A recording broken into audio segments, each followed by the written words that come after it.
Mitaji ya biashara. Swala la mtaji wa kuanzisha biashara ni changamoto kwelikweli, na watu wengi wamekata tamaa kuanzisha biashara kwa sababu wanadhani hawana uwezo wa kuwa na mtaji mkubwa kuanzisha biashara. Sasa $100,000 unaweza ukaanzisha biashara, mtaji wa $100,000. Najua wengine watasema Mr. Mwambola sasa anatudanganya, $100,000 kweli inatosha? Mimi nakuthibitishia $100,000 inatosha kuanzisha biashara. Kwa hiyo leo nimekuja na wazo langu ya kuwa kuna biashara 8 ambazo unaweza ukaanzisha kwa mtaji wa $100,000. Kwa hiyo kaa nami mpaka mwisho uweze kuzifahamu hizo biashara 8 na nitakuelezea jinsi unavyoweza kutumia mtaji wa $100,000 kuanzisha hizo biashara. Biashara ya kwanza ni chakula. Hebu fikiria kwenye maeneo kama ya vituo vya mabasi au vituo vya daladala, lakini kwenye mashule, kwenye vyuo, watu wanahitaji chakula. Sasa ukijipanga vizuri, biashara ya chakula unaweza ukafanya, na inawezekana ukaianzisha kwa mtaji wa $100,000. Sasa kwa mtaji wa $100,000 utatumia kama ifuatavyo.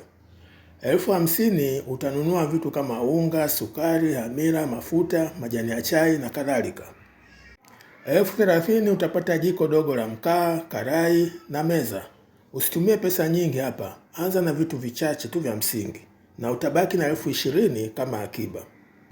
Biashara ya pili ni ya mitumba. Hii wengi wanaifahamu, lakini sidhani kama watu wanafahamu kuwa $100,000 inatosha kuanzisha biashara ya mitumba ambayo itakuwa ni kubwa kwelikweli hapo baadaye, mradi tu ufuate taratibu zinazokubalika. Nitakueleza kidogo kwa ufupi jinsi ya kuanzisha biashara ya mtumba kwa $100,000. Sasa kuhusu mtaji wako $100,000, usinunue bela zima, huo itakuwa ni kama ni upuuzi. Nenda mahali wanapouza mitumba kwa ujumla, halafu nunua vipande au t-shirts na blouse, na hapo unaweza ukapata kwa shilingi $60,000 mpaka $80,000 ukapata nguo za kutosha. Biashara ya tatu ni ya huduma za usafi. Unajua watu wana mambo mengi, hawana muda wa kufanya mambo ya usafi.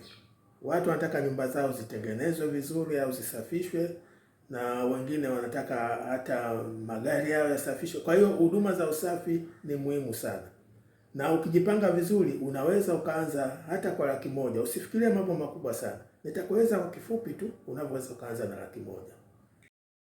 Sasa kwenye mtaji wa $100,000 tumia $70,000 kununua vifaa mbalimbali. Nunua vitu kama mopa, ndoo, brashi na sabuni maalum.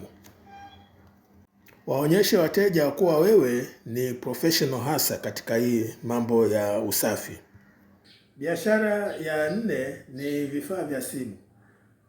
Wengi wanamiliki simu, lakini hizi simu kuna changamoto, zinaharibika kutokana na sababu mbalimbali.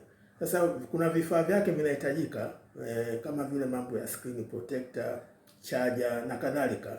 Sasa hivi vitu vinahitajika sana, na wewe unaweza kufanya biashara kwa kutumia hivi vifaa vya simu, au wengine wanasema accessories. Sasa kuhusu mtaji wako wa $100,000, pesa yako yote hakikisha inakwenda kununua vifaa hivyo vya simu. Ukienda Kariakoo kwa hapa Dar es Salaam, kwa $100,000 unaweza kujaza boksi na kwa kununua charger, earphones na screen protectors ambao unaweza ukaanza nayo biashara. Sasa kabla hatujaingia biashara ya 5, kuna wito kidogo nataka kuwaambia. Naomba ubonyeze hicho kibatani cha subscription ili uweze kukuta kwa hukosi vipindi vyetu au video zetu zinazotoka kila siku. Pili, bonyeza hicho kibatani cha like, na 3, bonyeza kibatani cha kushare. Sasa tujipange kuangalia biashara inayofuata. Biashara ya 5 ni juisi. Unajua sasa hivi watu wako conscious sana na mambo ya afya, kiasi ya kwa mambo ya soda na nini hawataki, ila wanapenda sana vitu ambavyo ni natural kama vile juisi. Kwa hiyo juisi zinahitajika sana, mradi tu ujue jinsi ya kuzitengeneza juisi zenye mvuto. Na kwa kifupi nitakuelezea baadaye jinsi ya kuanzisha hii biashara kwa mtaji wa $100,000. Sasa kuhusu mtaji wako wa $100,000, nunua blender na vifaa ambapo itakuwa ni shilingi $40,000. pata blender ya maana na jagi zuri. Halafu tumia 40,000 kununua vitu kama nanasi, maembe, papai, tikiti maji na kadhalika. 20,000 inayobakia nunua vifungashio pamoja na vitu kama vikombe, vifuniko na straws kwa wale wanaokunywa juisi. Biashara ya 6 ni wakala wa simu. Watu sasa hivi wanatumia sana simu kuweka pesa zao. Mambo ya benki sasa sio sana.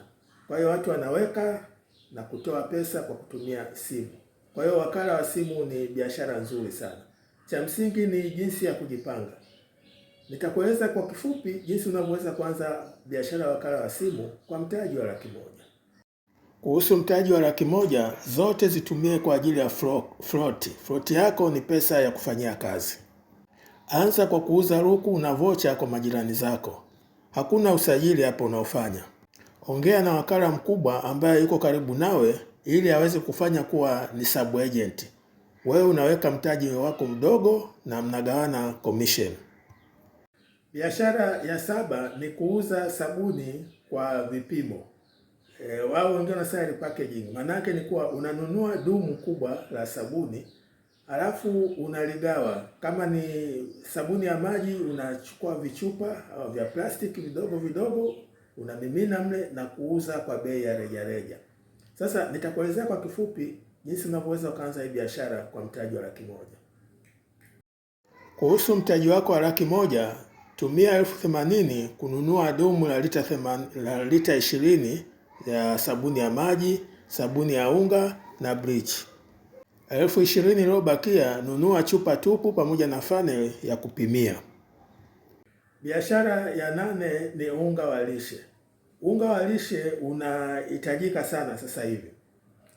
Zaidi ya watoto, maana watoto ndio wanaotumia sana unga wa lishe, lakini sasa hivi hata watu wazima, hasa kama watu wenye umri mkubwa, wazee, wanahitaji unga wa lishe.